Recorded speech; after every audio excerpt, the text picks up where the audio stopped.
2022년 봄 막내 녀석이 대학에 합격했다는 소식이 집안을 환하게 밝혔습니다. 현목은 거실 소파에 앉아 합격 통지서를 들여다보며 흐뭇한 미소를 지었어요. 드디어 세 아이 모두 대학생이 되었죠. 이제 우리도 숨 좀 쉬겠네. 아내 수연이 부엌에서 나오며 말했습니다. 그녀의 목소리는 평소와 달리 어딘가 차가웠어요. 현목은 그저 피곤해서 그런가 보다 생각했죠. 그러게. 막내까지 대학 보내고 나니 어깨가 한결 가벼워진 것 같아. 현목이 대답했습니다. 54년 인생에서 가장 보람찬 순간이었어요. 하지만 그 기쁨도 잠시 수연이 맞은편 소파에 앉으며 입을 열었죠. 우리 이혼하자. 순간 현목의 눈이 휘둥그레졌습니다. 합격 통지서가 손에서 미끄러져 바닥에 떨어졌어요. 심장이 쿵 하고 내려앉았죠. 뭐라고? 지금 무슨 소리를 하는 거야? 현목의 목소리가 떨렸습니다. 25년을 함께 산 아내가 갑자기 이혼을 요구하다니 믿을 수가 없었어요. 수연은 차분한 표정으로 말을 이어갔죠. 이제 막내도 대학 갔잖아. 더 이상 참고 살 필요 없지 않나? 그녀의 목소리는 너무나 담담했습니다. 마치 오래전부터 준비해온 대사를 읊는 것 같았어요. 현목은 머릿속이 하얗게 변했죠. 참고 살다니 그게 무슨 말이야? 현목이 물었습니다. 수연은 한숨을 쉬며 고개를 돌렸어요. 창밖을 바라보는 그녀의 옆얼굴이 낯설게 느껴졌죠. 우리 사이에 애정이 남아있다고 생각해? 그냥 아이들 때문에 버틴 거잖아. 수연의 말이 칼처럼 가슴을 찔렀습니다. 현목은 할 말을 잃었어요. 분명 최근 몇 년간 대화도 줄고 각방을 쓰긴 했지만 그게 이혼 사유가 될 줄은 몰랐죠. 성격 차이도 너무 심하고 이제는 얼굴만 봐도 답답해. 수연이 덧붙였습니다. 현목은 주먹을 꽉 쥐었어요.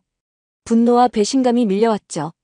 25년을 함께 살았는데 이제 와서 성격 차이라고. 현목의 목소리가 높아졌습니다. 하지만 수연은 눈 하나 깜짝하지 않았어요. 오히려 더 차갑게 말했죠. 그만해. 이미 결심한 거야. 현목은 믿을 수가 없었습니다. 아침에 일어났을 때만 해도 평범한 하루였는데 갑자기 인생이 무너지는 것 같았어요. 손이 덜덜 떨렸죠. 혹시 다른 남자가 있는 거야? 현목이 물었습니다. 수연의 얼굴이 순간 굳었어요. 하지만 곧 고개를 저으며 부인했죠. 미친 소리 하지 마. 그냥 더 이상 당신과 살고 싶지 않을 뿐이야. 그녀의 목소리에는 짜증이 묻어났습니다. 현목은 깊은 한숨을 쉬었어요. 머리가 지끈거렸죠. 협의 이혼하자. 재산은 반반 나누고. 수연이 사무적으로 말했습니다. 마치 사업 계약을 논의하는 것 같았어요. 현목은 어이가 없었죠. 아이들은 뭐라고 할 건데? 현목이 물었습니다. 수연은 어깨를 으쓱했어요. 별로 신경 쓰지 않는 듯 했죠. 이제 다 컸잖아. 이해할 거야. 그날 밤 현목은 한숨도 자지 못했습니다. 천장을 바라보며 지난 25년을 되돌아봤어요. 분명 행복한 순간들도 많았는데 언제부터 이렇게 된 걸까요? 다음 날 아침 현목은 회사에 병가를 냈습니다. 도저히 일할 수 있는 상태가 아니었어요. 무작정 집을 나와 거리를 걸었죠. 발걸음이 닿은 곳은 대학 선배 준서의 집이었습니다. 초인종을 누르는 손이 떨렸어요. 문이 열리고 준서가 나타났죠. 현모가? 이 시간에 웬일이야? 준서가 놀란 표정으로 물었습니다. 현목의 얼굴을 본 순간 뭔가 심상치 않다는 걸 눈치챘어요. 곧바로 현목을 안으로 들였죠. 형, 나 큰일 났어. 현목이 겨우 입을 열었습니다. 목소리가 갈라졌어요. 준서는 현목을 거실로 안내하며 물을 한 잔 따라줬죠. 천천히 말해봐. 무슨 일인데? 준서가 걱정스러운 표정으로 물었습니다. 현목은 물을 한 모금 마시고 숨을 고른 뒤 말했어요. 수연이 이혼을 요구했다는 사실을 털어놨죠. 뭐? 수연이가 이혼하자고? 준서도 놀란 표정이었습니다. 현목은 고개를 끄덕였어요. 눈시울이 붉어졌죠. 막내 대학 보내고 나니까 갑자기 이혼하자고 하더라고. 현목이 말했습니다. 준서는 눈살을 찌푸렸어요. 뭔가 이상한 낌새를 느낀 것 같았죠. 이유가 뭐래? 준서가 물었습니다. 현목은 한숨을 쉬며 대답했어요. 성격 차이와 애정이 식었다는 수연의 말을 그대로 전했죠. 그게 다야? 다른 이유는 없고? 준서가 다시 물었습니다. 그의 눈빛이 날카로워졌어요. 현목은 고개를 저었죠. 다른 남자가 있냐고 물어봤는데 아니라고 하더라고. 현목이 대답했습니다. 준서는 턱을 쓸며 깊은 생각에 빠졌어요. 한참을 침묵하다가 입을 열었죠. 현모가, 내가 하는 말 기분 나쁘게 듣지 마. 준서가 조심스럽게 말을 꺼냈습니다. 현목은 긴장한 표정으로 준서를 바라봤어요. 무슨 말을 하려는지 예감이 들었죠. 혹시 모르니까 아이들 유전자 검사 한번 해봐. 준서의 말에 현목은 화들짝 놀랐습니다. 믿을 수 없다는 표정으로 준서를 쳐다봤어요. 분노가 치밀어 올랐죠. 형, 그게 무슨 소리야? 내 아이들인데. 현목이 목소리를 높였습니다. 하지만 준서는 침착하게 말을 이었어요. 자신의 경험을 들려주기 시작했죠. 사실 나도 5년 전에 비슷한 일을 겪었어. 그때 변호사가 조언해준 게 그거였거든. 준서가 말했습니다. 현목은 놀란 눈으로 준서를 바라봤어요. 준서가 이혼했다는 건 알았지만 그런 사연이 있을 줄은 몰랐죠. 형한테 그런 일이 있었어? 현목이 물었습니다. 준서는 씁쓸하게 웃으며 고개를 끄덕였어요. 과거의 아픔이 얼굴에 묻어났죠. 그때 둘째가 내 아이가 아니라는 걸 알았어. 덕분에 재산분할에서 유리한 위치를 잡을 수 있었지. 준서의 말이 현목의 가슴을 후벼 팠습니다. 설마 자신에게도 그런 일이 있을까 싶었어요. 하지만 수연의 갑작스러운 이혼 요구가 마음에 걸렸죠. 형, 그래도 우리 아이들은 다 나를 닮았어. 현목이 힘없이 말했습니다. 준서는 현목의 어깨를 토닥였어요. 위로하듯 부드럽게 말했죠. 그래도 확인해보는 게 좋아. 나중에 후회하지 말고. 현목은 고민에 빠졌습니다. 아이들을 의심한다는 게 죄책감이 들었어요. 하지만 준서의 말도 일리가 있었죠. 어떻게 검사를 해? 아이들이 눈치채면 어떡해? 현목이 물었습니다. 준서는 자신이 아는 병원을 소개해줬어요. 비밀리에 검사할 수 있는 곳이었죠. 머리카락 몇 가닥이면 돼. 아이들 방에서 빗이나 베개에서 구하면 되고. 준서가 설명했습니다. 현목은 망설이다가 결국 고개를 끄덕였어요. 진실을 알아야겠다는 생각이 들었죠. 그날부터 현목은 준서의 집에 머물렀습니다. 집에 돌아가기가 두려웠어요. 수연과 마주치는 것도 힘들었죠. 형, 나 어떻게 해야 할까? 밤마다 현목은 준서에게 물었습니다. 준서는 묵묵히 현목의 이야기를 들어줬어요. 때로는 술도 함께 마셔줬죠. 일단 진정해. 감정적으로 대응하면 손해야. 준서가 조언했습니다. 현목은 그 말을 새기려 노력했어요. 하지만 배신감과 분노를 억누르기는 쉽지 않았죠. 사흘째 되는 날 현목은 집으로 돌아갔습니다. 물건을 가지러 간다는 핑계였어요. 수연은 외출 중이었죠. 첫째 딸 방에 들어간 현목은 화장대 위 빗을 살펴봤습니다. 머리카락 몇 가닥이 엉켜 있었어요. 조심스럽게 빗에서 머리카락을 뽑아 봉투에 넣었죠. 둘째 아들 방에서도 마찬가지였습니다. 베개에서 머리카락을 발견했어요. 떨리는 손으로 봉투에 담았죠. 마지막으로 막내 방에 들어갔습니다. 책상 위에 놓인 빗을 보는 순간 가슴이 철렁했어요. 왠지 불안한 예감이 들었죠. 제발 아무 일도 없기를. 현목은 속으로 기도하며 머리카락을 수집했습니다. 3개의 봉투를 가방에 넣고 집을 나섰어요. 다리가 후들거렸죠. 병원으로 가는 길 현목의 마음은 복잡했습니다. 아이들을 의심하는 자신이 한심하게 느껴졌어요. 하지만 진실을 알아야만 했죠. 일주일 후에 결과가 나옵니다. 의사가 말했습니다. 현목은 고개를 끄덕이고 병원을 나섰어요. 일주일이 한 달처럼 느껴질 것 같았죠. 준서의 집으로 돌아온 현목은 소파에 털썩 주저앉았습니다. 온몸에서 힘이 빠졌어요. 준서가 맥주를 건네며 옆에 앉았죠. 검사 맡겼어? 준서가 물었습니다. 현목은 고개를 끄덕였어요. 맥주를 한 모금 마시며 한숨을 쉬었죠. 형, 나 무서워. 현목이 솔직하게 말했습니다. 54년 인생에서 이렇게 무서운 적은 없었어요. 준서는 현목의 등을 토닥였죠. 어떤 결과가 나오든 받아들여야 해. 그게 현실이니까. 준서의 말이 가슴에 박혔습니다. 현목은 눈을 감았어요.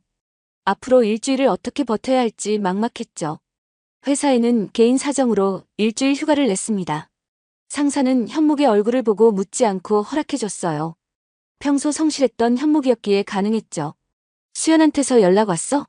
준서가 물었습니다. 현목은 핸드폰을 확인했어요. 수연에게서 여러 통의 부재중 전화가 와 있었죠. 전화가 왔는데 안 받았어. 현목이 대답했습니다. 준서는 고개를 끄덕였어요. 지금은 거리를 두는 게 좋다고 생각했죠. 나중에 연락해.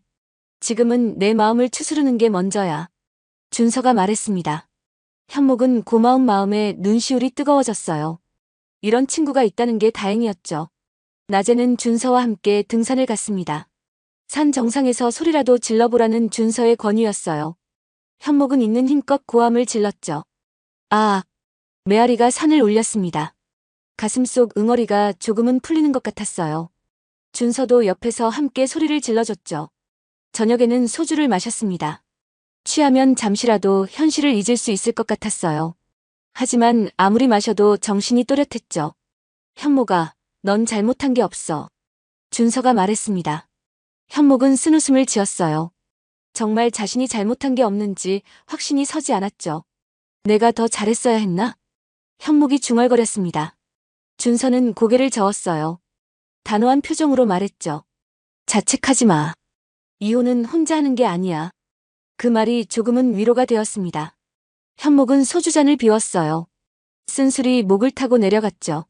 나흘째 되는 날 수연에게서 문자가 왔습니다. 언제 집에 올 거냐는 내용이었어요. 현목은 한참을 고민하다가 답장을 보냈죠. 조금만 시간을 줘. 짧은 답장이었습니다. 수연은 더 이상 연락하지 않았어요. 그녀도 나름대로 생각할 시간이 필요했을지도 모르죠. 닷새째, 여섯째 날이 지났습니다. 시간이 느리게 흘렀어요. 현목은 초조함에 밤잠을 설쳤죠. 드디어 일주일째 되는 날이었습니다.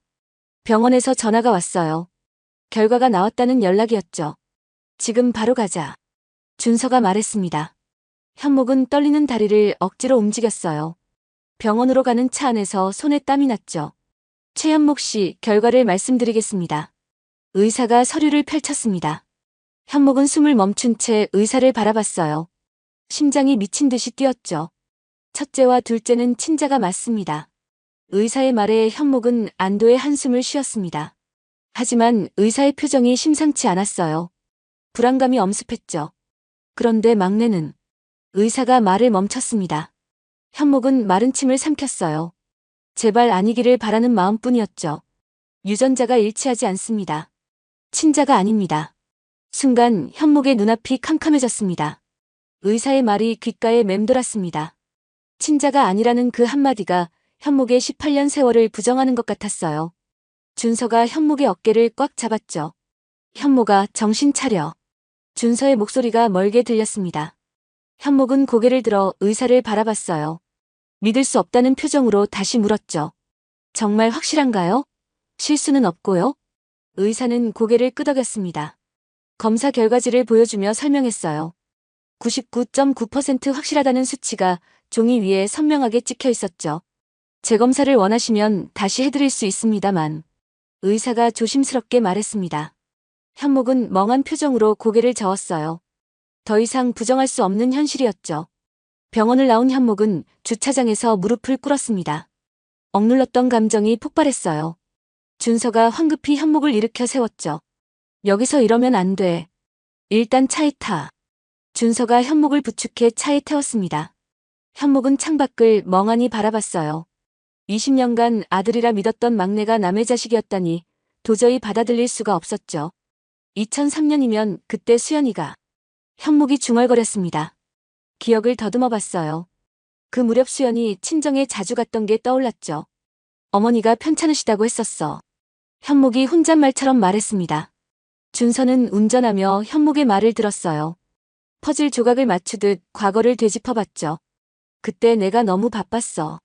회사에서 큰 프로젝트를 맡아서. 현목의 목소리가 떨렸습니다. 자책감이 밀려왔어요. 아내를 소홀히 한 대가가 이것이었나 싶었죠. 자책하지 마. 바쁘다고 바람피는 건 아니야. 준서가 단호하게 말했습니다. 현목은 주먹을 꽉 쥐었어요. 분노가 서서히 차올랐죠. 그년이 날 20년 동안이나 속였어. 현목의 목소리에 도끼가 섞였습니다. 배신감이 분노로 바뀌었어요. 준서는 현목을 걱정스럽게 바라봤죠. 일단 진정해. 감정적으로 나가면 안 돼. 준서가 현목을 진정시켰습니다. 곧 준서의 집에 도착했어요. 현목은 거실에 앉아 머리를 감쌌죠. 형, 나 어떻게 해야 돼? 현목이 물었습니다. 준서는 차분하게 대답했어요. 자신의 경험을 토대로 조언했죠. 먼저 증거를 확보해야 해. 사설 탐정을 고용하는 게 좋을 거야. 준서가 명함을 하나 건넸습니다. 자신이 이용했던 탐정 사무소였어요. 현목은 명함을 받아들었죠. 이 사람 실력이 좋아. 나도 이 사람 덕분에 진실을 알았어. 준서가 설명했습니다. 현목은 망설이다가 전화를 걸었어요. 떨리는 목소리로 상담을 요청했죠. 다음 날 현목은 탐정 사무소를 찾았습니다. 강동수라는 이름의 중년 남자가 현목을 맞았어요. 날카로운 눈빛이 인상적이었죠. 준서 씨 소개로 오셨군요. 강동수가 말했습니다. 현목은 고개를 끄덕이고 자초지종을 설명했어요. 강동수는 메모하며 들었죠. 20년 전 불륜 상대를 찾는 건 쉽지 않을 겁니다. 강동수가 솔직하게 말했습니다.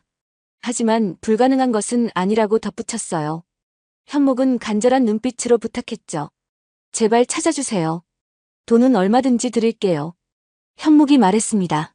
강동수는 고개를 끄덕였어요. 프로다운 자신감이 묻어났죠. 일단 부인의 현재 행적부터 조사하겠습니다. 혹시 지금도 그 남자와 연락할 가능성이 있거든요. 강동수의 말에 현목은 치가 떨렸습니다.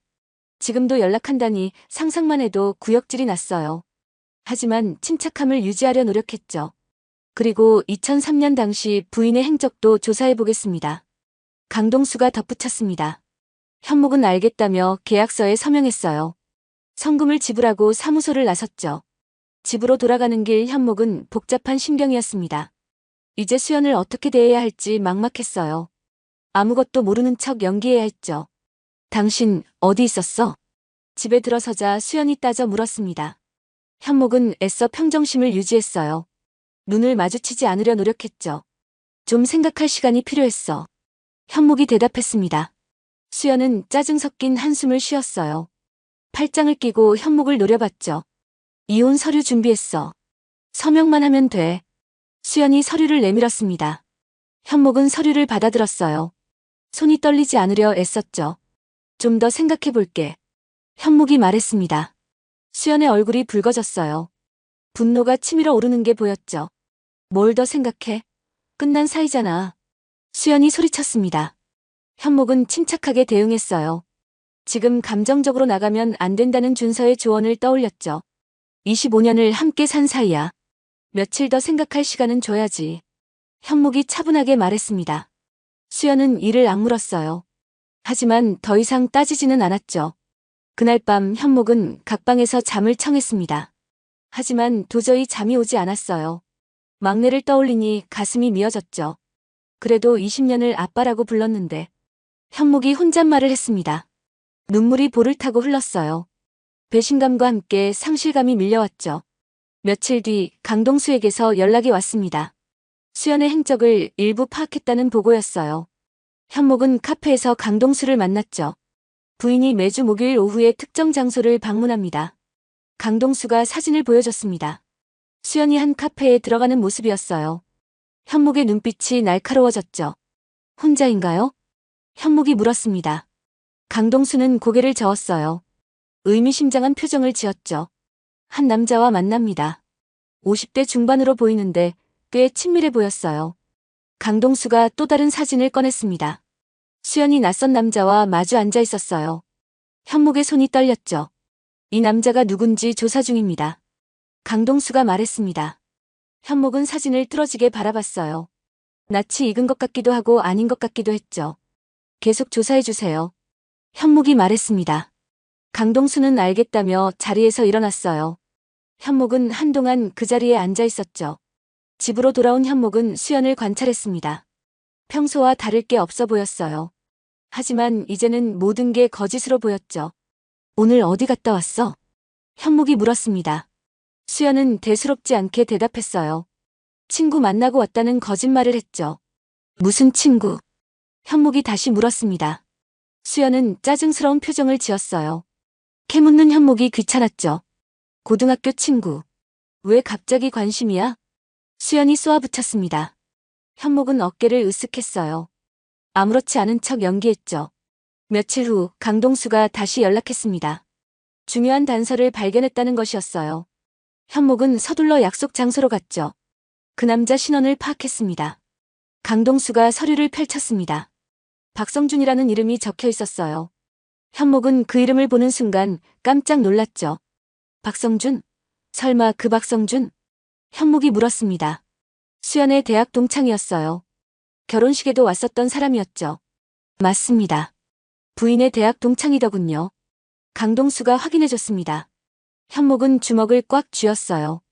믿었던 사람에게 뒤통수를 맞은 기분이었죠. 그리고 더 중요한 게 있습니다. 강동수가 또 다른 서류를 꺼냈습니다. 현목은 긴장한 표정으로 서류를 받았어요. 거기엔 놀라운 내용이 적혀 있었죠. 2003년 당시 박성준이 부인 근처에 살았습니다. 강동수가 설명했습니다. 같은 아파트 단지였어요. 현목은 그때를 떠올려 봤죠. 맞아, 그때 그 사람이 우리 아파트로 이사 왔었어. 현목이 기억해냈습니다. 수연이 반가워했던 게 생각났어요. 자주 차도 한잔 하자고 했었죠. 그리고 갑자기 이사를 갔더군요. 강동수가 덧붙였습니다. 막내가 태어난 직후였어요. 현목은 모든 퍼즐이 맞춰지는 걸 느꼈죠. 증거가 더 필요합니다. 법정에서 인정받으려면요. 강동수가 말했습니다. 현목은 고개를 끄덕였어요. 무조건 증거를 확보해야 했죠. 돈은 신경 쓰지 마세요. 확실한 증거를 구해주세요. 현목이 간절히 부탁했습니다. 강동수는 프로다운 미소를 지었어요. 자신 있게 대답했죠. 걱정 마세요. 제가 해결해드리겠습니다. 그날 밤 현목은 박성준을 떠올렸습니다. 아내의 동창인 그놈이 아내와 바람을 피웠다니 사리가 치밀어 올랐어요. 하지만 참아야 했죠.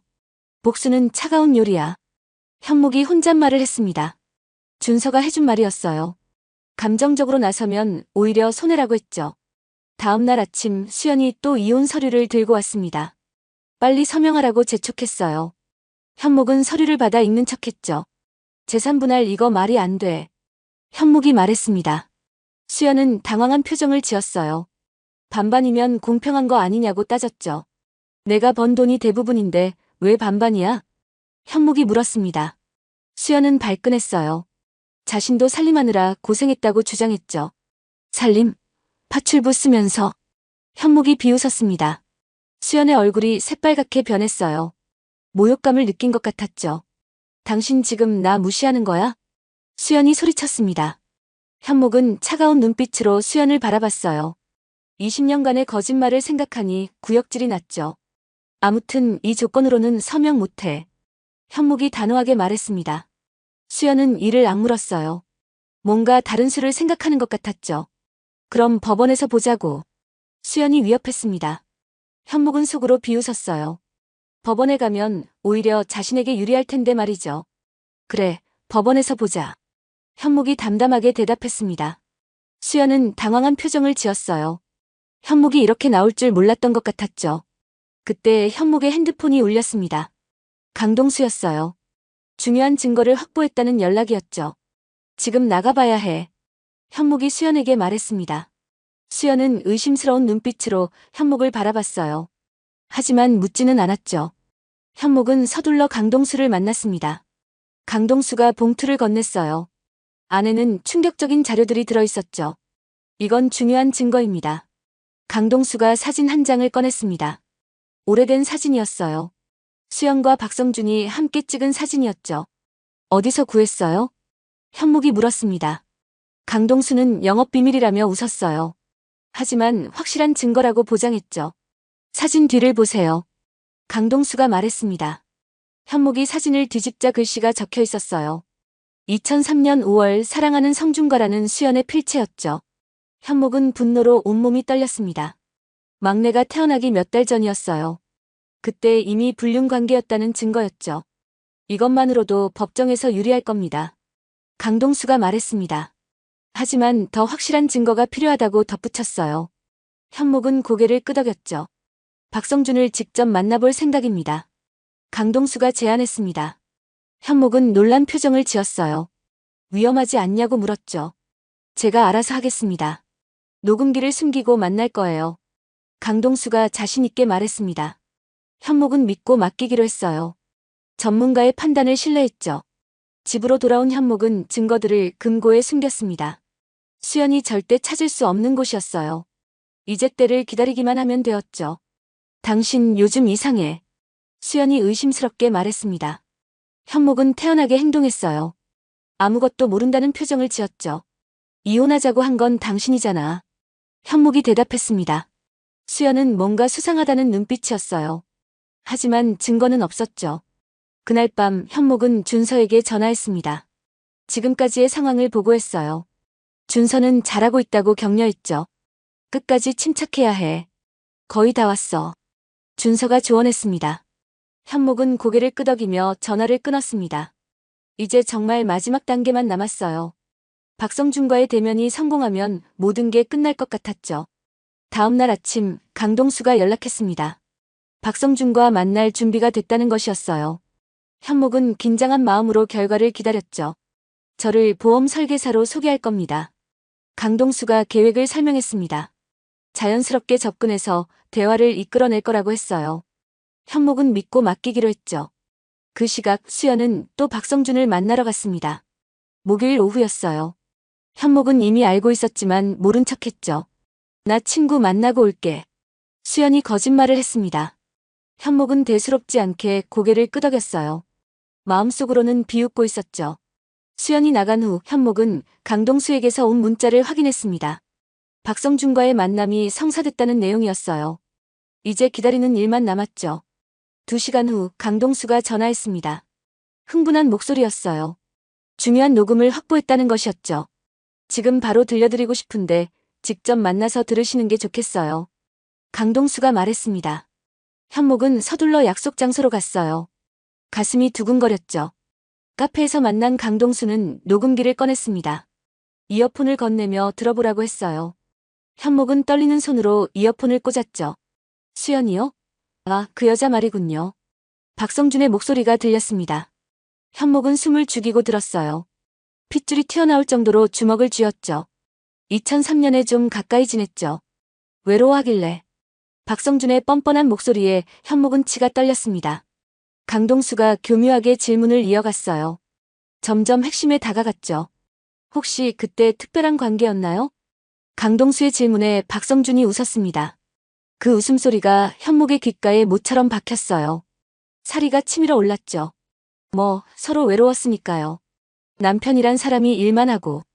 박성준이 현목을 깔보는 투로 말했습니다. 현목은 이를 악물었어요. 당장이라도 달려가 목을 조르고 싶었죠. 그래서 아이가 생긴 건가요? 강동수의 직구에 박성준이 잠시 침묵했습니다. 그리고 한숨을 쉬며 대답했어요. 현목은 귀를 기울였죠. 그건 모르겠어요. 수연이가 임신했다고 하더니 갑자기 연락을 끊었거든요. 박성준의 말에 현목은 뭔가 이상함을 느꼈습니다. 수연이 연락을 끊었다는 게 의외였어요. 강동수도 더 파고들었죠. 왜 연락을 끊었을까요? 강동수가 물었습니다. 박성준은 쓴웃음을 지으며 대답했어요. 그 대답이 현목을 더욱 분노하게 만들었죠. 남편한테 들킬까봐 무서웠나 보죠. 겁쟁이에요, 그 여자는. 박성준의 조롱 섞인 목소리가 녹음기에서 흘러나왔습니다. 현목은 분노를 사기며 끝까지 들었어요. 이제 충분한 증거를 확보했죠. 이것으로 충분합니다. 강동수가 말했습니다. 현목은 고개를 끄덕였어요. 이제 법적 대응을 시작할 때였죠. 변호사를 소개해드릴까요? 강동수가 제안했습니다. 이런 사건을 전문으로 하는 변호사를 안다고 했어요. 현목은 부탁한다고 답했죠. 다음 날 현목은 변호사 사무실을 찾았습니다. 정우진이라는 이름의 변호사였어요. 날카로운 인상이 믿음직스러웠죠. 자료를 검토해봤습니다. 충분히 승소 가능합니다. 정우진 변호사가 자신 있게 말했습니다. 현목은 안도의 한숨을 쉬었어요. 드디어 반격을 시작할 수 있었죠. 재산 분할에서 유리합니다. 위자료와 손해배상까지 받아낼 수 있을 겁니다. 변호사가 설명했습니다. 현목은 고개를 끄덕였어요. 수연과 박성준을 철저히 응징하고 싶었죠. 상간남에 대한 소송도 동시에 진행하시죠. 변호사가 제안했습니다. 현목은 당연하다고 대답했어요. 박성준도 죗값을 치러야 했죠. 집으로 돌아온 현목은 수연과 마주쳤습니다. 수연은 또 이혼 서류를 들고 있었어요. 지긋지긋한 표정으로 현목을 바라봤죠. 언제까지 끌 거야? 수연이 짜증스럽게 물었습니다. 현목은 차가운 미소를 지었어요. 이제 곧 진실이 밝혀질 테니까요. 내일 답을 주겠어. 현목이 말했습니다. 수연은 의외라는 표정을 지었어요. 드디어 서명할 생각인가 싶었죠. 정말? 내일 서명하는 거야? 수연이 기대에 찬 목소리로 물었습니다. 현목은 의미심장하게 웃었어요. 내일이면 모든 게 뒤집어질 것이었죠. 그날 밤 현목은 첫째 딸에게 전화했습니다. 오랜만에 딸의 목소리를 들으니 마음이 아팠어요. 이 일을 어떻게 설명해야 할지 막막했죠. 아빠, 무슨 일 있어? 딸이 걱정스럽게 물었습니다. 현목은 아무 일 없다고 대답했어요. 아직은 말할 때가 아니었죠.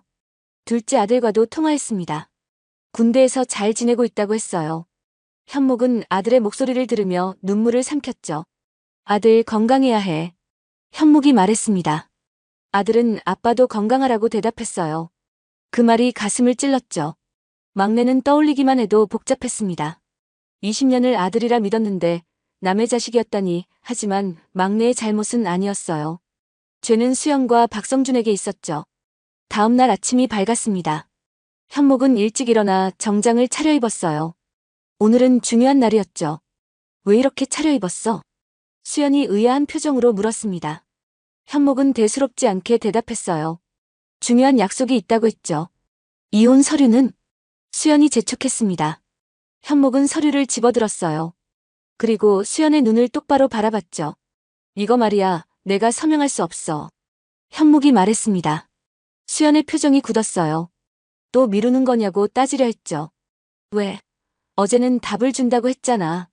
수연이 소리쳤습니다. 현목은 침착하게 서류 봉투를 꺼냈어요.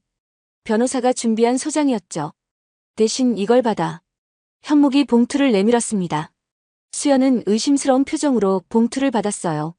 열어보는 순간 얼굴이 하얗게 변했죠. 이게 뭐야? 수연의 목소리가 떨렸습니다. 이혼 소송장이었어요. 그것도 유책 배우자로 수연을 지목한 내용이었죠. 간통과 부정행위로 인한 이혼 청구야. 현목이 차갑게 말했습니다. 수연은 당황한 표정으로 현목을 바라봤어요. 무슨 소리냐고 따졌죠. 증거 있어? 수연이 떨리는 목소리로 물었습니다. 현목은 또 다른 봉투를 꺼냈어요.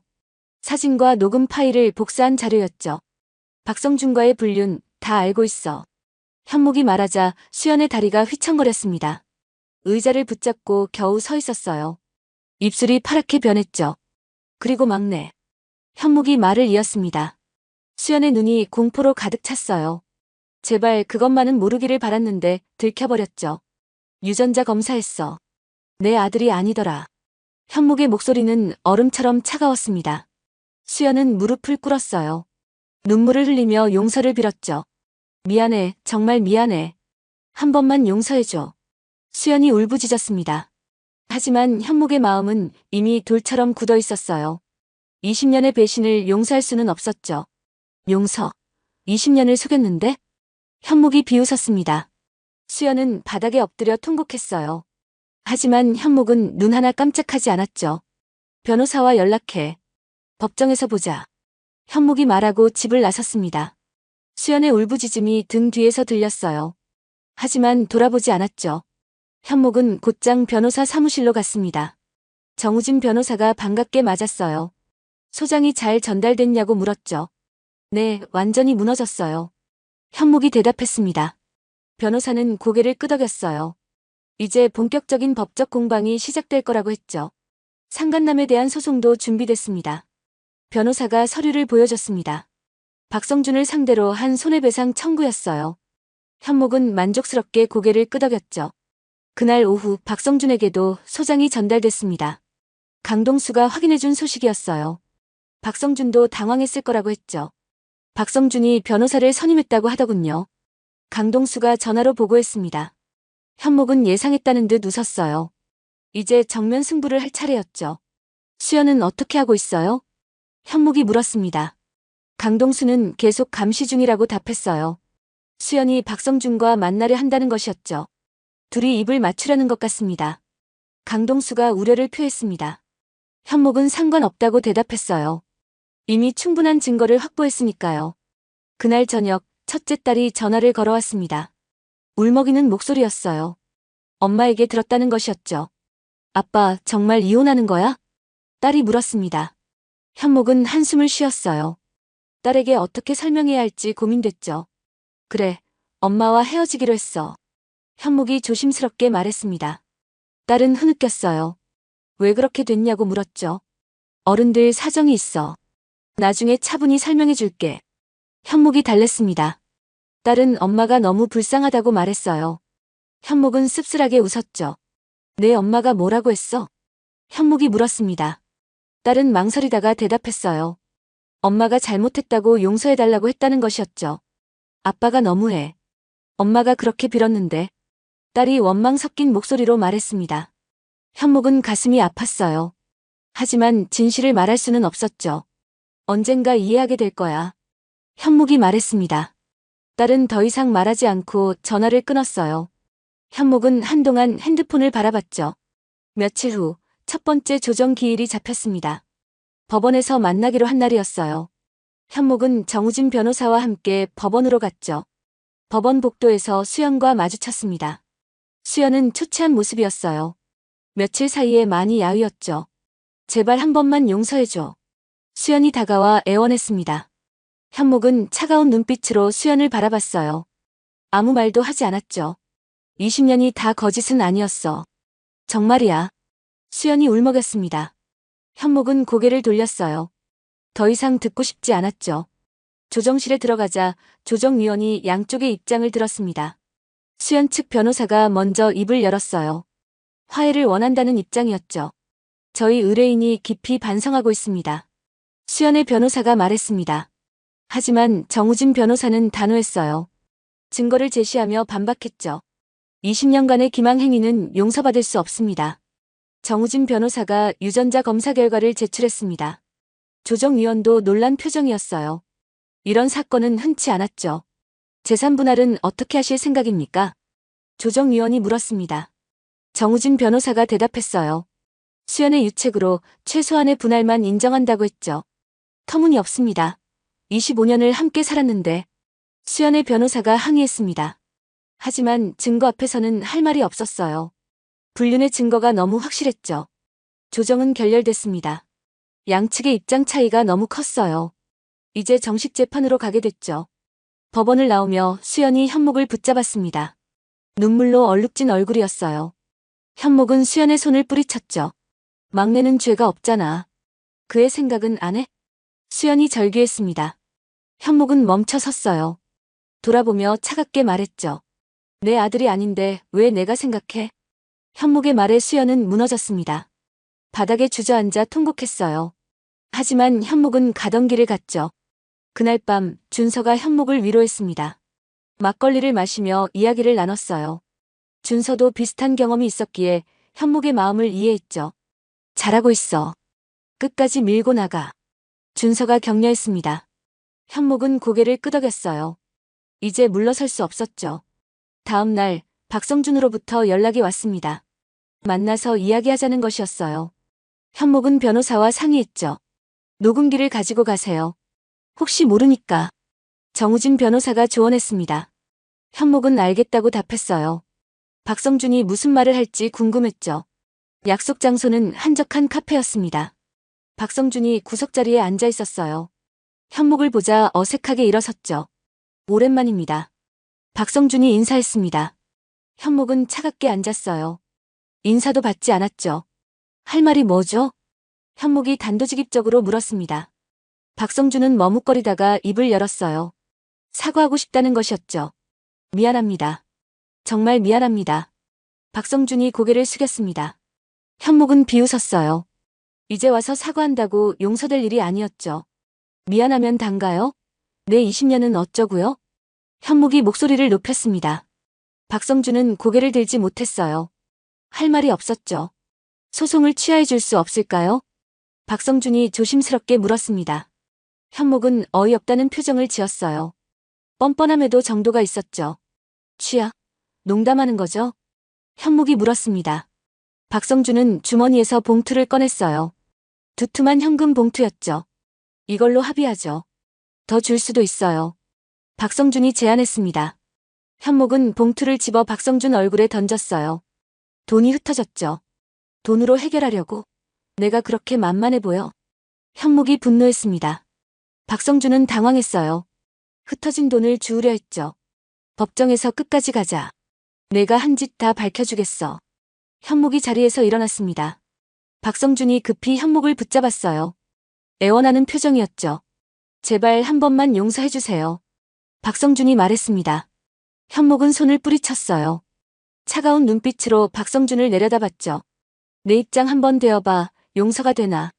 현목의 말에 박성준은 할 말을 잃었습니다. 현목은 카페를 나왔어요. 녹음기에는 모든 대화가 담겨 있었죠. 집으로 돌아가는 길 현목은 복잡한 심정이었습니다. 아내의 대학 동창이라 믿었던 사람이 이렇게 됐다니 씁쓸했어요. 하지만 용서할 수는 없었죠. 그날 밤 막내에게서 전화가 왔습니다. 떨리는 목소리였어요. 엄마에게 모든 걸 들었다는 것이었죠. 아빠, 나 정말 아빠 아들 아니야? 막내가 울먹이며 물었습니다. 현목은 말문이 막혔어요. 뭐라고 대답해야 할지 몰랐죠. 그건. 현목이 말을 더듬었습니다. 막내는 흐느꼈어요. 자신이 무슨 잘못을 했냐고 물었죠. 넌 잘못한 게 없어. 현목이 겨우 대답했습니다. 하지만 막내는 이미 상처받았어요. 전화를 끊어버렸죠. 현목은 가슴이 찢어지는 것 같았습니다. 막내의 잘못은 아니었어요. 하지만 이 상황을 어떻게 해결해야 할지 막막했죠. 다음 날 수연의 친정어머니가 찾아왔습니다. 현목을 만나자마자 무릎을 꿇었어요. 딸을 용서해달라고 빌었죠. 사위, 제발 한 번만 용서해주게. 장모가 눈물을 흘렸습니다. 현목은 난처했어요. 장모의 잘못은 아니었으니까요. 어머님 일어나세요. 현목이 장모를 일으켜 세웠습니다. 하지만 용서는 할 수 없다고 단호하게 말했어요. 장모는 절망적인 표정이었죠. 수연이가 죽을 수도 있을 것 같아. 제발 다시 생각해주게. 장모가 애원했습니다. 현목은 고개를 저었어요. 이미 돌이킬 수 없는 강을 건넜죠. 장모가 돌아간 후 현목은 깊은 생각에 빠졌습니다. 이 일이 얼마나 많은 사람을 힘들게 하는지 실감했어요. 하지만 물러설 수는 없었죠. 얼마 후 두 번째 재판 기일이 열렸습니다. 이번엔 증인 신문이 있었어요. 강동수가 증인으로 출석했죠. 피고 수연 씨와 박성준 씨의 관계를 조사하셨습니까? 정우진 변호사가 질문했습니다. 강동수는 차분하게 대답했어요. 조사 내용을 상세히 설명했죠. 두 사람이 정기적으로 만났다는 증거가 있습니까? 변호사가 이어서 물었습니다. 강동수는 사진을 제시했어요. 법정이 술렁였죠. 수연은 고개를 떨구고 있었습니다. 변명의 여지가 없었어요. 그녀의 변호사도 난처한 표정이었죠. 피고 측에서 반박하실 내용이 있습니까? 판사가 물었습니다. 수연의 변호사는 잠시 머뭇거리다가 입을 열었어요. 하지만 뚜렷한 반박은 없었죠. 재판이 끝나고 법정을 나오는데 수연이 현목에게 다가왔습니다. 눈이 충혈되어 있었어요. 며칠을 울었나 봤죠. 정말 이렇게 끝낼 거야? 수연이 물었습니다. 현목은 대답 없이 지나쳤어요. 더 이상 할 말이 없었죠. 그날 저녁 둘째 아들이 휴가를 나왔습니다. 현목을 만나러 온 것이었어요. 아들은 걱정스러운 표정이었죠. 아빠, 괜찮아? 아들이 물었습니다. 현목은 억지로 미소를 지었어요. 아들 앞에서 약한 모습을 보이고 싶지 않았죠. 그래, 아빠는 괜찮아. 현목이 대답했습니다. 아들은 한숨을 쉬었어요. 엄마와 아빠 사이에서 고민이 많은 것 같았죠. 누나는 엄마 편이야. 아빠가 너무하다고. 아들이 조심스럽게 말했습니다. 현목은 씁쓸하게 웃었어요. 자식들이 진실을 모르니 당연했죠. 너는 어떻게 생각해? 현목이 물었습니다. 아들은 잠시 생각하더니 대답했어요. 아빠에게는 이유가 있을 거라고 믿는다고 했죠. 고맙다, 아들. 현목이 아들의 어깨를 두드렸습니다. 적어도 한 명은 자신을 믿어주니 위안이 됐어요. 아들과 저녁을 먹으며 이런저런 이야기를 나눴죠. 다음 날 박성준에 대한 손해배상 소송도 진행됐습니다. 박성준은 법정에 나타나지 않았어요. 변호사만 출석했죠. 피고 박성준 씨는 혐의를 부인하고 있습니까? 판사가 물었습니다. 박성준의 변호사가 대답했어요. 증거 불충분을 주장했죠. 하지만 정우진 변호사는 녹음 파일을 제출했습니다. 박성준이 불륜을 인정한 내용이었어요. 법정이 다시 술렁였죠. 이 녹음이 불법적으로 취득됐다고 주장하겠습니다. 박성준의 변호사가 항변했습니다.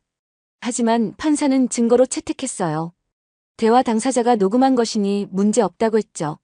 재판이 끝난 후 정우진 변호사가 현목에게 말했습니다. 거의 승소가 확실하다고 했어요. 현목은 안도했죠. 이제 마무리 단계입니다. 조금만 더 버티세요. 변호사가 격려했습니다. 현목은 고개를 끄덕였어요. 끝이 보이기 시작했죠. 그런데 그날 밤 예상치 못한 일이 일어났습니다. 수연이 병원에 실려갔다는 연락이 왔습니다. 수면제를 과다 복용했다는 것이었어요. 현목은 망설이다가 병원으로 갔죠.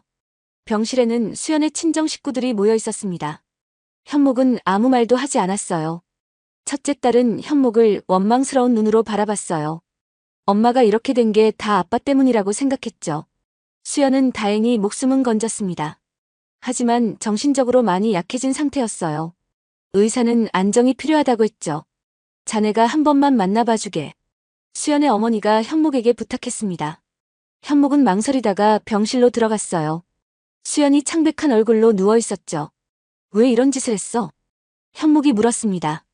수연은 눈물을 흘렸어요. 죽고 싶었다고 대답했죠. 모든 게 내 잘못이야. 알아. 하지만 18년이 다 거짓은 아니었어. 수연이 힘겹게 말했습니다. 현목은 차가운 표정으로 수연을 바라봤어요. 동정심이 들려다가도 막내 생각이 나면 분노가 치밀었죠. 그래서 용서해달라고? 현목이 물었습니다. 수연은 고개를 저었어요.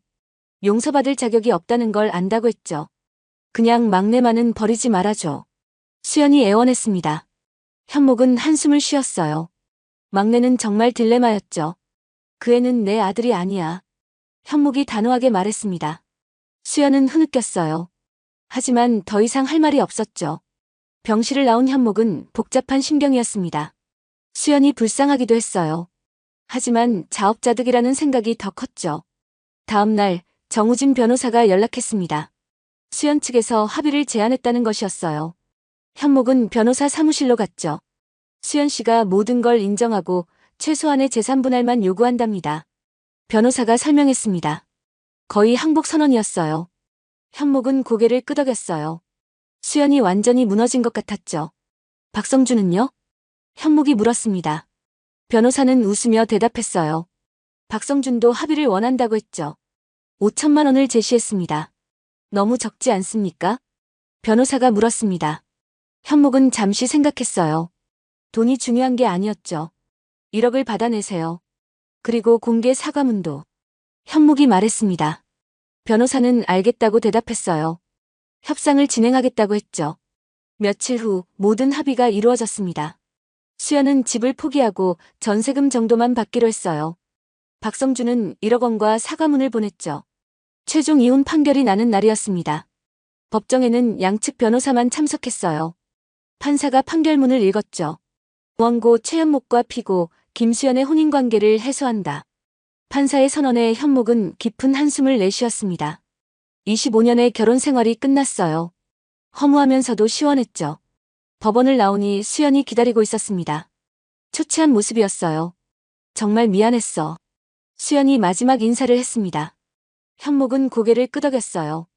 그리고 돌아섰죠. 잘 살아. 현목이 짧게 인사하고 떠났습니다. 수연은 그 자리에 서서 현목의 뒷모습을 바라봤어요. 눈물이 볼을 타고 흘렀죠. 현목은 준서에게 전화했습니다. 모든 게 끝났다고 보고했어요. 준서는 축하한다며 술 한잔하자고 했죠. 이제 새 출발이야. 준서가 포장마차에서 소주잔을 들었습니다. 현목도 잔을 들었어요. 하지만 마음 한구석이 허전했죠. 형, 나 잘한 거 맞아? 현목이 물었습니다. 준서는 단호하게 고개를 끄덕였어요. 당연히 잘한 거라고 대답했죠. 후회하지 마. 넌 피해자야. 준서가 현목의 어깨를 두드렸습니다. 현목은 소주를 들이켰어요. 쓴맛이 목을 타고 내려갔죠. 다음 날 현목은 이사를 준비했습니다. 그 집에는 더 이상 있고 싶지 않았어요. 작은 오피스텔을 구했죠. 짐을 정리하다가 앨범을 발견했습니다. 가족 사진이 가득했어요. 행복했던 시절의 흔적들이었죠. 막내 사진을 보니 마음이 복잡했습니다. 유전자는 달라도 20년을 아빠라고 불렀던 아이였어요. 하지만 이제는 남이었죠. 아빠. 현관에서 둘째 목소리가 들렸습니다. 휴가를 나온 것이었어요. 현목은 반갑게 아들을 맞았죠. 이사 도와주러 왔어. 아들이 말했습니다. 현목은 고마운 마음에 눈시울이 뜨거워졌어요. 적어도 이 아들은 끝까지 자신 편이었죠. 둘이서 짐을 날랐습니다. 아들은 묵묵히 일했어요. 가끔 아빠를 걱정스럽게 바라봤죠. 아빠 앞으로 혼자 살 거야? 아들이 물었습니다. 현목은 웃으며 고개를 끄덕였어요. 당분간은 혼자 지낼 생각이었죠. 외롭지 않을까? 아들이 걱정했습니다. 현목은 아들의 머리를 쓰다듬었어요. 오히려 편할 것 같다고 대답했죠. 새 집으로 이사한 날 현목은 창밖을 바라봤습니다. 도시의 야경이 펼쳐져 있었어요. 새로운 시작이었죠. 핸드폰이 울렸습니다. 첫째였어요. 한동안 연락이 없었는데 오랜만이었죠. 아빠, 나야. 딸의 목소리가 차가웠습니다. 현목은 조심스럽게 대답했어요. 무슨 일이냐고 물었죠. 엄마가 고시원으로 들어갔대. 딸이 말했습니다. 현목은 놀랐어요. 수연이 그렇게까지 어려워졌나 싶었죠. 그래서 현목이 물었습니다. 딸은 한숨을 쉬었어요. 아빠가 너무하다고 원망했죠. 아빠는 엄마가 어떻게 되든 상관없어. 딸이 따졌습니다. 현목은 대답하지 못했어요. 상관없다고 하기엔 25년이 있었고 상관 있다고 하기엔 배신이 너무 컸죠. 내 엄마가 선택한 길이야. 현목이 겨우 대답했습니다. 딸은 화를 내며 전화를 끊었어요. 현목은 씁쓸하게 핸드폰을 내려놓았죠. 그날 밤 현목은 불면증에 시달렸습니다. 수연이 고시원에 있다는 게 마음에 걸렸어요. 하지만 도와줄 수는 없었죠. 회사에서의 생활도 예전과 달랐습니다. 동료들이 조심스럽게 현목을 대했어요. 이혼 소식을 들은 것 같았죠. 최 이사님 힘드셨죠? 부하 직원이 위로했습니다. 현목은 괜찮다며 웃었어요. 일에 집중하려 노력했죠. 주말에 현목은 등산을 갔습니다. 산 정상에서 석양을 바라봤어요. 붉은 노을이 아름다웠죠. 이제 진짜 혼자구나. 현목이 혼잣말했습니다. 쓸쓸하면서도 홀가분했어요. 앞으로 어떻게 살아야 할지 생각했죠. 핸드폰이 울렸습니다. 모르는 번호였어요. 받아보니 막내였죠. 아빠. 막내의 목소리가 떨렸습니다. 현목은 당황했어요. 무슨 일이냐고 물었죠. 나 아빠 만나고 싶어. 막내가 울먹였습니다. 현목은 망설였어요. 만나야 할지 말아야 할지 고민됐죠. 넌 이제 내 아들이 아니야. 현목이 차갑게 말했습니다. 하지만 마음은 아팠어요. 18년을 키운 정이 한순간에 사라질 수는 없었죠. 알아. 하지만 나한텐 아빠가 진짜 아빠야. 막내가 흐느꼈습니다. 현목은 눈을 감았어요. 이 아이도 피해자였죠. 미안하다. 현목이 말하고 전화를 끊었습니다. 가슴이 찢어지는 것 같았어요. 하지만 선을 그어야 했죠. 며칠이 지났습니다. 현목은 새로운 일상에 적응해 갔어요. 혼자 밥을 먹고 혼자 잠들었죠. 주말에는 취미 생활을 시작했습니다. 사진 동호회에 가입했어요.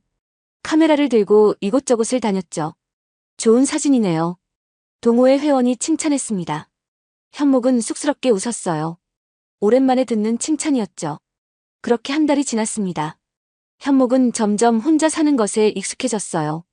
오히려 편하다는 걸 느꼈죠. 그날 밤 현목은 일기를 썼습니다. 오늘 있었던 일들을 기록했어요. 마음이 차분해졌죠. 오늘도 무사히 하루를 보냈다. 혼자여도 괜찮다. 현목이 일기장에 적었습니다. 그리고 불을 끄고 잠자리에 들었어요. 내일은 또 새로운 하루가 시작될 것이었죠. 새벽에 전화가 울렸습니다. 수연의 어머니였어요. 급한 목소리였죠. 수연이가 쓰러졌어. 장모가 울먹였습니다. 현목은 잠이 확 깼어요. 무슨 일이냐고 물었죠. 영양실조래. 제대로 먹지도 않고. 장모가 설명했습니다. 현목은 한숨을 쉬었어요. 수연이 그 정도로 힘들어하고 있었나 싶었죠. 병원은 어디예요? 현목이 물었습니다. 장모가 놀란 목소리로 병원 이름을 알려줬어요. 현목은 옷을 입고 나갔죠. 병원에 도착하니 수연의 가족들이 있었습니다. 현목을 보자 놀란 표정이었어요. 올 줄 몰랐던 것 같았죠. 와줘서 고맙네. 장인이 어색하게 인사했습니다. 현목은 고개를 끄덕였어요. 수연의 병실로 들어갔죠. 수연은 링거를 맞고 있었습니다. 뼈만 남은 것처럼 야위었어요. 현목을 보자 눈물을 흘렸죠. 미안해서 어떻게 살아.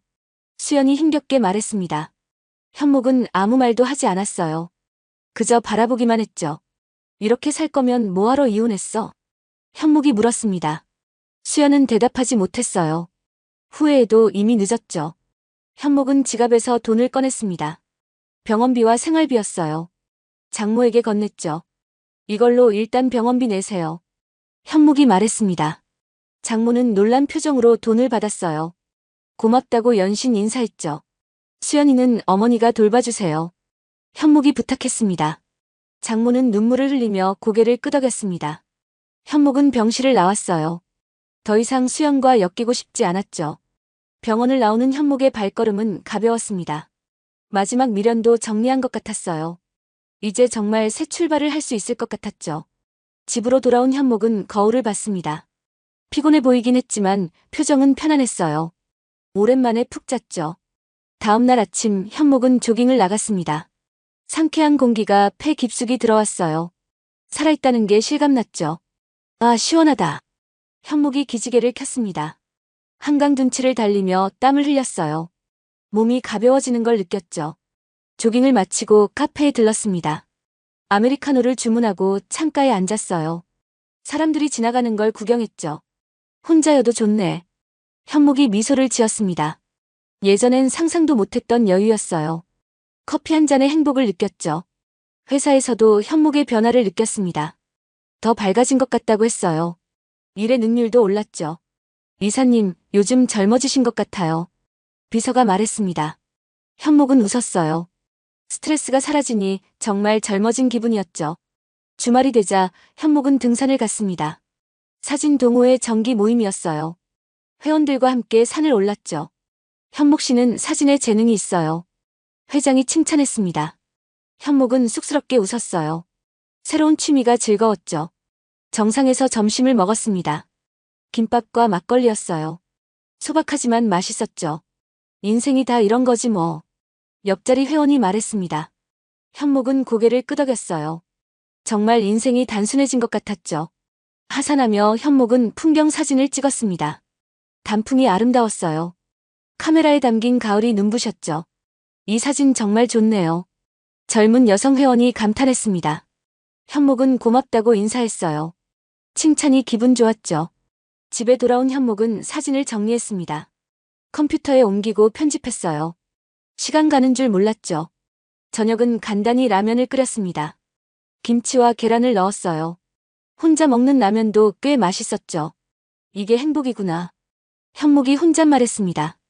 복잡했던 인생이 단순해지니 오히려 행복했어요. 작은 것에서 기쁨을 찾았죠. 그날 밤 둘째에게서 전화가 왔습니다. 며칠 후 제대한다는 소식이었어요. 현묵은 기뻐했죠. 축하한다, 아들. 현묵이 말했습니다. 아들은 고맙다고 답했어요. 아빠 집에 놀러 가도 되냐고 물었죠. 당연하지. 언제든 와. 현묵이 대답했습니다. 아들과 함께할 생각에 벌써 설렜어요. 맛있는 걸 해줘야겠다고 생각했죠. 며칠 후 둘째 아들이 제대하고 집에 왔습니다. 군대에서 단련된 모습이었어요. 현묵은 아들을 꼭 안았죠. 보고 싶었다. 현묵이 말했습니다. 아들도 아빠가 보고 싶었다고 했어요. 둘은 함께 저녁을 만들었죠. 아빠, 요리 실력이 늘었네? 아들이 놀랐습니다. 현묵은 웃었어요. 혼자 살다 보니 요리를 배웠다고 했죠. 저녁을 먹으며 이런저런 이야기를 나눴습니다. 아들은 복학 계획을 말했어요. 현묵은 응원한다고 했죠. 누나는 어때? 현묵이 물었습니다. 아들은 잠시 머뭇거렸어요. 아직도 아빠를 원망한다고 했죠. 시간이 지나면 이해할 거야. 현묵이 담담하게 말했습니다. 아들은 고개를 끄덕였어요. 언젠가는 진실을 알게 될 거라고 믿었죠. 그날 밤 아들과 맥주를 마셨습니다. 성인이 된 아들과의 첫 술자리였어요. 현묵은 감회가 새로웠죠. 아빠, 행복해? 아들이 물었습니다. 현묵은 잠시 생각했어요. 그리고 고개를 끄덕였죠. 응, 지금이 좋아. 현묵이 대답했습니다. 진심이었어요. 혼자지만 자유로웠고 외롭지만 평화로웠죠. 아들이 돌아간 후 현묵은 일상으로 돌아왔습니다. 회사, 운동, 취미 생활이 반복됐어요. 단조롭지만 충실했죠. 어느 날 첫째 딸에게서 연락이 왔습니다. 오랜만이었어요. 결혼한다는 소식이었죠. 첫째 딸은 엄마와 아빠가 이혼은 했지만 결혼식에는 모두 와줬으면 좋겠다고 말했습니다. 현목은 잠시 침묵했어요. 하지만 딸을 위해 참기로 했죠. 알았어. 걱정하지 마. 현목이 대답했습니다. 딸은 안도하는 목소리로 고맙다고 했어요. 현목은 딸이 행복하기를 바랐죠. 결혼식 날이 다가왔습니다. 현목은 새 양복을 샀어요. 딸을 위해 멋있게 차려입었죠. 결혼식장에 도착하니 수연이 있었습니다.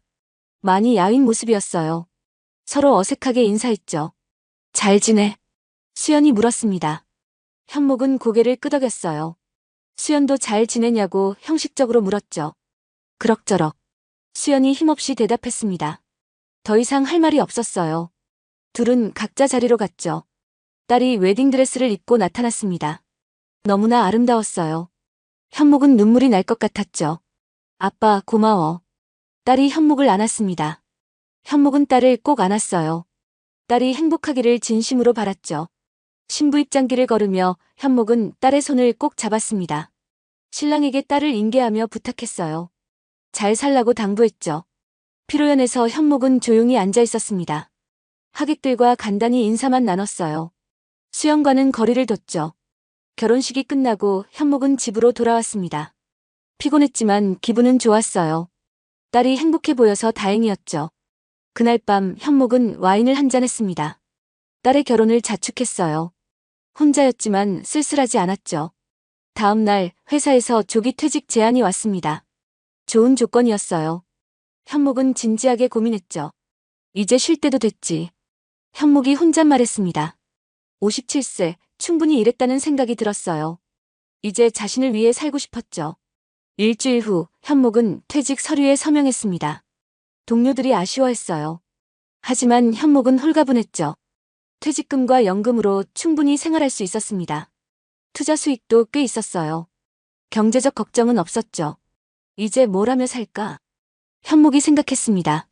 하고 싶은 게 많았어요. 여행, 사진, 독서 모든 게 가능했죠. 첫 번째로 제주도 여행을 갔습니다. 혼자였어요. 렌터카를 빌려 섬을 한 바퀴 돌았죠. 올레길을 걸으며 현목은 행복을 느꼈습니다. 바다가 아름다웠어요. 카메라에 풍경을 담았죠. 이런 게 인생이구나. 현목이 감탄했습니다. 복잡했던 서울을 떠나니 마음이 평화로웠어요. 새가 되어 날아가고 싶었죠. 게스트하우스에서 다른 여행자들을 만났습니다. 다들 각자의 사연이 있었어요. 현목도 자신의 이야기를 나눴죠. 일주일간의 여행을 마치고 서울로 돌아왔습니다. 집이 반갑게 느껴졌어요. 이제 이곳이 자신만의 공간이었죠. 준서가 축하 전화를 했습니다. 퇴직했다는 소식을 들은 것이었어요. 술 한잔하자고 했죠. 이제 정말 자유인이네. 준서가 부러워했습니다. 현목은 웃었어요. 자유의 대가는 컸지만 후회는 없었죠. 형도 곧 퇴직하지? 현목이 물었습니다. 준서도 내년이면 정년이었어요. 둘이서 여행이나 다니자고 했죠. 그날 밤 현목은 일기를 썼습니다. 새로운 인생의 첫 페이지였어요. 설레는 마음으로 펜을 들었죠. 오늘부터 진짜 내 인생이다. 누구의 남편도 누구의 아버지도 아닌 오직 나 현목으로 살아간다. 현목이 일기장에 적었습니다. 그리고 창밖을 바라봤어요. 별이 빛나고 있었죠. 며칠 후 막내에게서 편지가 왔습니다. 손편지였어요. 현목은 망설이다가 편지를 열었죠. 아빠, 저예요. 비록 피는 이어지지 않았지만 20년 동안 아빠는 제 아빠였어요. 감사했습니다. 행복하세요. 짧은 편지였습니다. 현목은 눈물을 흘렸어요. 막내도 나름대로 정리를 한 것 같았죠. 현목은 답장을 쓰지 않았습니다. 대신 마음속으로 막내의 행복을 빌었어요. 그것으로 충분했죠. 계절이 바뀌었습니다. 겨울이 왔어요. 현목은 따뜻한 동남아로 여행을 떠났죠. 해변에서 책을 읽었습니다. 파도 소리가 음악처럼 들렸어요. 평화로운 시간이었죠. 한국 분이세요? 옆자리 여성이 말을 걸었습니다. 50대 초반으로 보였어요. 현목은 인사했죠. 혼자 여행 오셨어요? 여성이 물었습니다. 현목은 고개를 끄덕였어요. 여성도 혼자라고 했죠. 둘은 자연스럽게 대화를 나눴습니다. 서로의 이야기를 들었어요. 비슷한 처지였죠. 저도 이혼했어요. 3년 전에. 여성이 말했습니다. 현목은 놀랐어요. 하지만 이제 행복하다고 했죠. 저녁을 함께 먹었습니다. 현지 음식이 맛있었어요. 와인도 한잔 했죠. 내일도 만날까요? 여성이 제안했습니다. 현목은 잠시 고민했어요. 그리고 고개를 끄덕였죠. 다음 날 둘은 스노클링을 했습니다. 바닷속 세상이 아름다웠어요. 물고기들과 함께 헤엄쳤죠. 정말 멋져요. 여성이 감탄했습니다. 현목도 행복했어요. 오랜만에 느끼는 설렘이었죠. 일주일간 함께 시간을 보냈습니다. 서로에게 위안이 됐어요. 하지만 더 이상은 아니었죠. 연락하며 지내요.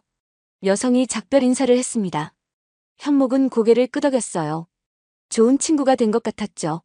서울로 돌아온 현목은 다시 일상을 시작했습니다. 사진전을 준비했어요. 그동안 찍은 사진들을 정리했죠. 작은 갤러리에서 전시회를 열었습니다. 친구들이 와서 축하해줬어요. 현목은 뿌듯했죠. 정말 멋진 사진들이야. 준서가 감탄했습니다. 현목은 고맙다고 인사했어요. 새로운 삶이 만족스러웠죠. 혼자지만 자유롭고 평화롭다는 생각이 들었어요. 매일 아침 조깅을 하며 건강한 몸과 마음을 유지하기 위해 노력했어요. 하고 싶은 일을 할 수 있다는 것에 감사했습니다. 자녀들과의 만남도 행복했죠. 첫째 딸은 이제 아이를 낳았어요. 현목은 외할아버지가 됐죠. 현목은 손녀를 안고 세상을 모두 얻은 기분이 들었어요. 새로운 생명이 주는 기쁨이 크다는 것을 몸소 느끼게 된 것이었습니다. 둘째 아들은 대학을 졸업했습니다. 좋은 회사에 취직했어요. 가끔 아빠를 찾아와 술 한잔 할 때도 있었죠. 아빠 여자친구 생겼어. 아들이 수줍게 말했습니다. 현목은 축하한다며 웃었어요. 아들이 행복해 보여서 기뻤죠. 막내와는 여전히 연락이 없습니다. 하지만 잘 지낸다는 소식은 들었어요. 대학도 무사히 졸업했다고 했어요. 현목은 이제 그것으로 충분합니다. 각자의 길을 가는 것이었어요. 원망도 미련도 없었죠. 오늘도 현목은 카메라를 들고 나갑니다. 세상은 아름다운 것들로 가득해요. 렌즈에 담을 순간들이 기다리고 있죠. 참 좋은 날씨네. 현목이 하늘을 올려다봅니다. 구름 한 점 없이 맑아요.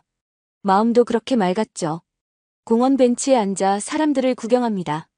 연인들, 가족들, 친구들이 지나가요. 각자의 인생을 살아가는 모습이 아름답죠. 인생이란 게 별거 아니야. 현목이 혼잣말합니다. 복잡하게 살았던 과거가 우습게 느껴져요. 지금의 단순함이 좋았죠. 저녁에는 좋아하는 음악을 듣습니다. 클래식이에요. 와인 한 잔과 함께 여유를 즐기죠. 책도 많이 읽습니다. 젊을 때 읽고 싶었던 책들이에요. 이제야 시간이 생겼죠. 가끔 여행 때 만난 여성과 연락합니다. 서로의 일상을 공유하면서 좋은 친구가 되어가고 있었죠. 다음엔 유럽 여행 어때요? 여성이 제안했습니다. 현목은 좋다고 답했어요. 함께할 사람이 있다는 게 좋았죠. 선배인 준서와도 자주 만납니다. 이제 준서도 퇴직했어요. 둘이서 등산도 가고 낚시도 다녔어요. 우리가 이렇게 될 줄 알았나? 준서가 웃으며 말합니다. 현목도 웃었어요. 인생이 참 아이러니하다는 생각이 들었죠. 그래도 지금이 좋아. 현목이 대답합니다. 진심이었어요. 과거에 아픔이 있었기에 현재가 더 소중했죠. 봄이 왔습니다. 벚꽃이 만개했어요. 현목은 카메라를 들고 벚꽃 명소로 갔죠. 정말 아름답네. 현목이 감탄했습니다. 분홍빛 꽃잎이 바람에 흩날리는 걸 보며 인생의 봄날 같다는 생각이 들었죠. 집으로 돌아와 현목은 일기를 썼습니다. 오늘 있었던 일들을 기록했어요. 마지막 문장을 적었죠. 나는 행복하다. 진짜 행복하다. 펜을 내려놓고 현목은 미소를 지었습니다. 창밖으로 저녁 노을이 아름답게 물들어 있었어요. 내일은 또 어떤 하루가 펼쳐질까 기대됐죠. 이제 현목에게 이혼은 끝이 아닌 시작이었습니다. 새로운 인생의 시작이었어요. 그리고 그 선택을 후회하지 않았죠. 막내 수험 생활이 끝나고 아내가 이혼하자고 했을 때 현목은 분노했습니다. 배신감에 치를 떨었어요. 하지만 이제는 감사하기까지 했죠. 그 일이 없었다면 지금의 자유를 누리지 못했을 겁니다. 진실을 모른 채 살았겠죠. 어쩌면 수연이 준 마지막 선물일지도 모른다고 생각했어요. 통쾌했지. 현목이 혼잣말했습니다. 이혼 서류에 사인하던 날을 떠올렸어요. 그때의 통쾌한 웃음이 아직도 입가에 맴돌았죠. 모든 진실이 밝혀지고 정의가 실현됐습니다. 배신자들은 대가를 치렀어요. 그리고 현목은 새 삶을 얻었죠. 오늘도 현목은 행복합니다. 내일도 행복할 겁니다. 그것으로 충분했어요. 인생은 계속됐으니까요.